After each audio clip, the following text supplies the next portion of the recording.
Saudações pessoal, eu sou o Ricardo Tchaikovsky e estamos aí com mais um vídeo da série Guia da Cultura Proibida.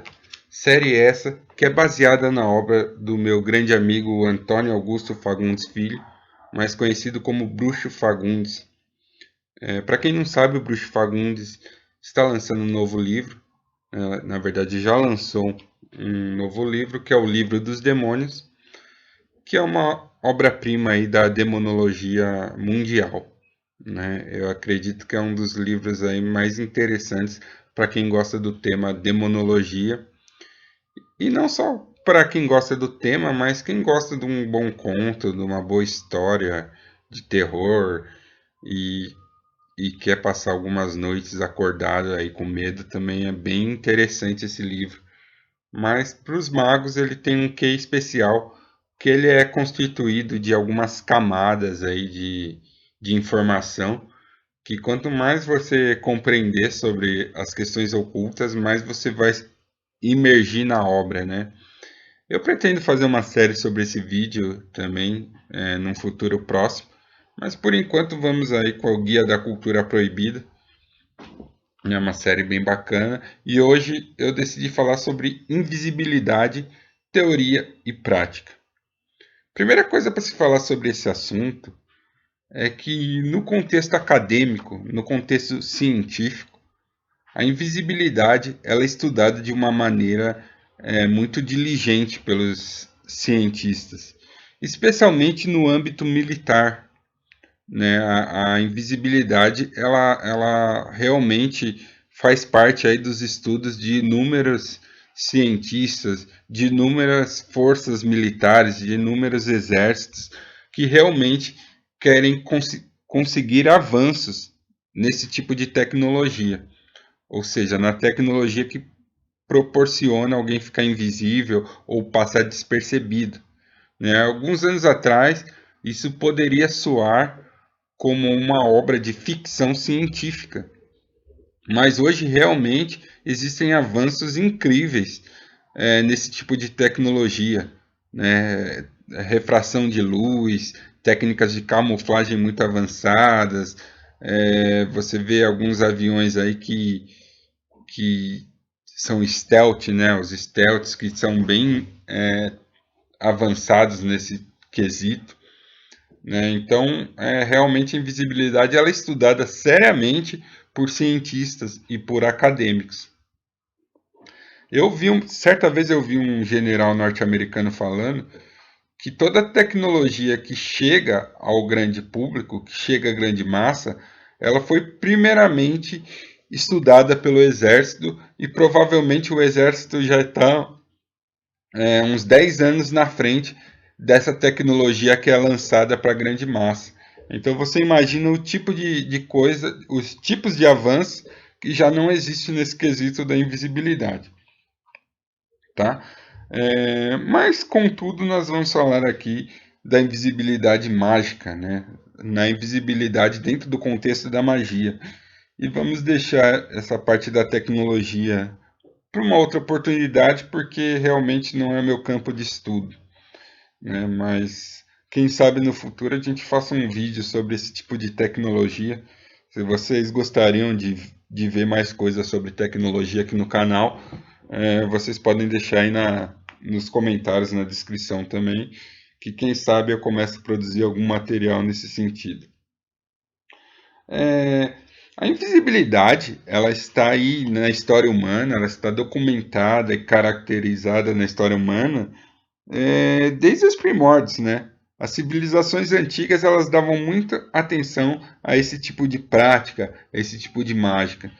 O lugar onde você pode mais encontrar relatos sobre isso são nas mitologias, né? Lembrando que a mitologia ela não é necessariamente uma mentira, mas ela é uma história simbólica que é usada para contar alguma coisa, né? Seja uma coisa que foi literal ou uma coisa simbólica, mas a mitologia é uma história que é usada aí para passar geralmente conceitos metafísicos, né?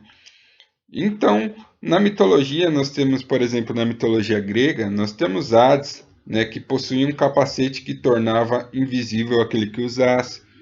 Na nórdica, nós tínhamos Odin, para os egípcios, Ísis, os gregos também, ali o povo da Ásia Menor, ali, daquela região, tinha Hécate, né? Todos esses deuses, eles utilizavam a capacidade de desaparecer como um de seus atributos, e a maioria acreditava que eles podiam transmitir esse dom aos seus devotos.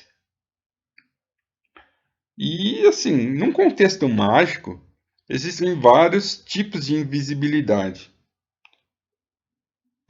Você pode ficar invisível aí para uma pessoa específica, para um grupo de pessoas ou para qualquer pessoa. Logicamente, cada uma dessas práticas obedece aí os seus próprios ritos, possui exigências, possui preceitos próprios e, naturalmente, o grau de dificuldade vai crescendo quanto maior o número de pessoas que você quer se tornar invisível, né? Na magia tem a lenda da reza forte, né, que era usada para fechar o corpo e também para tornar as pessoas invisíveis. É um fenômeno um tanto quanto raro, mas até que é documentado em certas histórias, né? Eu mesmo, eu sei de um caso de um mago, de um feiticeiro, na verdade, que ele tinha um patuá que realmente o deixava imperceptível aí para as pessoas. Ele se envolvia com certa criminalidade, digamos assim, né? E ele usava esse patuá aí para fugir dos inimigos e até da polícia e tal, né? E funcionava. Até que um dia esse cara ele foi num cabaré, né? Foi num prostíbulo e aí a prostituta lá com a qual ele estava dormindo, ela roubou esse patuá dele. E depois desse dia ele não durou uma semana, né? Que acharam ele e mataram ele. Né? Então é uma história real, isso não é ficção não, gente. É uma história real e é uma história que eu sei aí de um caso aí verídico de um cara que usava um patuá aí para se tornar invisível, né? Existe também no contexto da magia e depois foi passada aí para psicologia algumas técnicas mentais, algumas técnicas psicológicas para induzir a invisibilidade mediante a desatenção de um observador. Né? Isso é muito utilizado pelos magos, por sacerdotisas, por sacerdotes, durante os períodos de perseguição. Né? Esse tipo de tática aí também era muito usado. O bruxo, aqui o Fagundes, ele coloca um relato bem interessante aqui, né? Ele coloca que durante a Inquisição, uma multidão corria atrás de um mago pelas vielas tortuosas de uma aldeia. O fugitivo, vendo que seus perseguidores eram muitos e que logo acabariam por alcançá-lo, optou por uma atitude brusca e muito singular. Ao dobrar uma esquina, surgiu uma pequena ponte. Ele para, tira a sua capa rapidamente, dobra, coloca sobre o parapeito da ponte e debruça-se bem tranquilo, como quem olha o curso preguiçoso das águas. Apenas toma atitude um pouco surpresa de quem olha para alguém que passou correndo na sua direção e que deveria estar seguindo. E aí a multidão passa por esse bruxo, né? Passa por essa pessoa e não nota ele. Por quê? Porque a atitude dele não era condizente com a atitude de alguém que estava fugindo. Então a multidão fez com que ele passasse despercebido, né? Existem outros casos aqui que o bruxo cita no livro, né? Mas o que a gente pode falar é que os shinobis, os ninjas, né, os famosos ninjas, eles eram mestres nesse tipo de tática. Eu conheço um caso também de um praticante aí de ninjutsu, né? Ninjutsu que Ele precisava pegar uma pessoa aí, e aí ele se camuflou de jardineiro. E a pessoa ela tava tão na pilha que iam matar ela e tal, cheio de segurança, e o caramba, quatro. E só que nem os seguranças, nem a pessoa percebeu que aquele jardineiro não era um funcionário ali da casa. E esse ninja acabou matando. Isso também é história real, né? Não é mentira, não. Isso também é história real e é história moderna, né? Não é história aí do Japão feudal, do Japão medieval. É coisas que um praticante moderno de ninjutsu conseguiu fazer, né? Então, assim, a arte da invisibilidade, ela é uma arte que até hoje é praticada pelos praticantes de artes marciais e pelos magos e até por pessoas comuns, mas que têm um pouco de conhecimento aí sobre PNL, sobre técnicas mentais, indução, né? Porque como que funciona isso? Esse tipo de invisibilidade psicológica que é usada pelos ninjas, ela se baseia no campo de percepção das pessoas. O que acontece é assim, nosso cérebro ele é programado para filtrar as informações que nos chegam, porque senão nós seríamos bombardeados por centenas de milhares de informações e o cérebro ficaria confuso para processar todas elas. Então, geralmente, nossa atenção é muito limitada se comparada com a capacidade de processamento do nosso cérebro.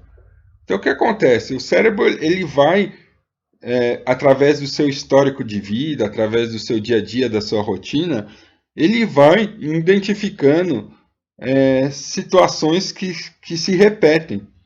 E ele tende a focar só nessas situações que se repetem. Então, tudo que acontece fora desse escopo, geralmente o cérebro demora para perceber e às vezes nem percebe. Então, por exemplo, né, se você caminha todo dia por um jardim, vai de rosas vermelhas. Estou dando um exemplo besta, mas para vocês entenderem. Você se camufla, você caminha todo dia por esse jardim. Aí um dia que você passa por esse jardim, em vez de uma rosa vermelha, no meio das rosas vermelhas você vê uma rosa branca, seu cérebro vai perceber na hora, porque quebrou aquela rotina diária, tá? Mas de repente, se em vez de uma rosa comum vermelha, tiver uma rosa chilena, que é uma rosa vermelha, só que um pouco maior, é capaz que seu cérebro nem note, porque seu cérebro tá identificando o padrão vermelho, tá? Então, assim, se tiver alguém camuflado vestido de vermelho no meio da roseira, provavelmente, a não ser que ele seja muito diferente do ambiente, mas é provável que o seu cérebro nem perceba essa pessoa. E é assim que os ninjas agem, e é assim que a magia de invisibilidade psicológica age, né? Às vezes, por exemplo, no caso que eu citei das pessoas correndo, as pessoas estavam programadas para perseguir alguém que estava correndo. Quando ele virou a esquina e parou de correr e fez uma atitude passiva, o cérebro das pessoas nem sequer reconheceu. Existem casos que até o perseguidor, é, o perseguido se junta aos perseguidores e os perseguidores nem percebem. Esse tipo de tática também é usada não de maneira não muito legal aí pelo serial killer, né?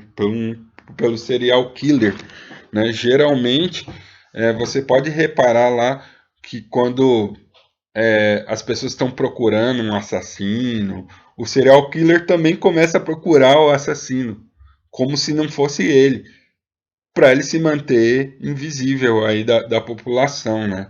Você pode ver esses casos aí em documentários, que até mesmo aqui no YouTube, de vários serial killers que de repente se fingiram aí de para perseguir aí o próprio assassino, que no fundo era eles, né? Então, esse tipo de invisibilidade, ele é bem recorrente aí na história da magia e na história do mundo, né? É o primeiro nível de invisibilidade, na verdade, e é o mais simples para pessoas que não têm um treinamento mágico conseguir, né? Mas existem aí casos mais avançados falando de magia por si, né? De magia per se. Um dos casos aí famosos está na magia sagrada de Abramelin, né? Onde no capítulo 14, né, ele apresenta 12 quadrados mágicos específicos, cada um para uma hora do dia e da noite. E esses quadrados mágicos, se você colocar ele debaixo do seu chapéu, né, como um talismã, ele diz que torna invisível. Porém, para funcionar, você tem que estar com uma conexão com o seu sagrado anjo guardião, você tem que ter feito todo o ritual. Né? Não adianta você pegar aquele quadrado mágico e colocar na cabeça, porque na verdade o seu sagrado anjo guardião ele vai te dar seu próprio quadrado mágico para essa finalidade. Aquilo que está no livro é um exemplo, tá?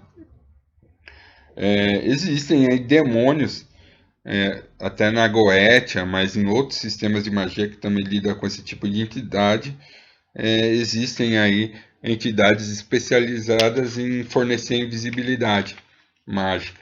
E também existe aí jeans, né? Os jeans, na verdade, uma das atribuições deles é justamente tornar as pessoas invisíveis e eles mesmos ficarem invisíveis, né? Jin significa algo como escondido, numa tradução livre, né? Então, isso já denota que os Jins eles têm essa capacidade inata e eles podem dar isso para aquele que o invoca, né? E existe aí um ritual aí do livro de São Cipriano, que é bem famoso, mas eu não vou comentar esse ritual aqui, porque eu não quero que vocês façam merda, né? É um ritual aí que é bem punk, bem pesado e envolve crueldade com animais e tal, e eu não quero que vocês tentem fazer isso em casa, tá? Mas é só para título de curiosidade, existe aí no livro de São Cipriano também um ritual de invisibilidade. Na verdade, se eu não me engano, existe até mais de um, mas enfim, para quem quiser pesquisar aí, depois dá uma olhada. Tá, e é isso aí. Tem muita coisa que eu poderia falar sobre invisibilidade, porque tem invisibilidade espiritual, invisibilidade astral, invisibilidade física, né? Tem invisibilidade nos negócios. De repente você está precisando aí, está fazendo uma transação que tem que ser secreta para os seus concorrentes. Existem esse tipo de magia que pode se apresentar. Tá? Então, é um campo muito vasto de estudo a invisibilidade, bem interessante. E como eu falei no começo do vídeo, também existem equipamentos científicos que podem te dar, né, como técnicas de camuflagem, estão estudando aí técnicas de refração de luz, enfim. Né, existem várias e várias técnicas aí. Existem os famosos anéis da invisibilidade, que era uma prática medieval bem famosa. Enfim, existe uma porrada de coisas aí que a gente pode falar sobre invisibilidade. E se você quiser estudar mais sobre esse e outros assuntos aí do ocultismo e de magia, considere entrar para a Sociedade Luciferiana de Estudos Esotéricos. Eu vou deixar o link aí na descrição, tá? Se você gosta desse tipo de assunto, dá uma olhada aí nos pacotes que tem, vê se tem algum que te agrada, algum que você pode entrar e faça uma experiência aí. Entre com a gente para estudar, tá? SLE, tá aí na descrição. É só assinar o Catarse e seja bem-vindo, tá? Eu sou o Ricardo Tchaikovsky. Obrigado por assistir até aqui. Força e honra.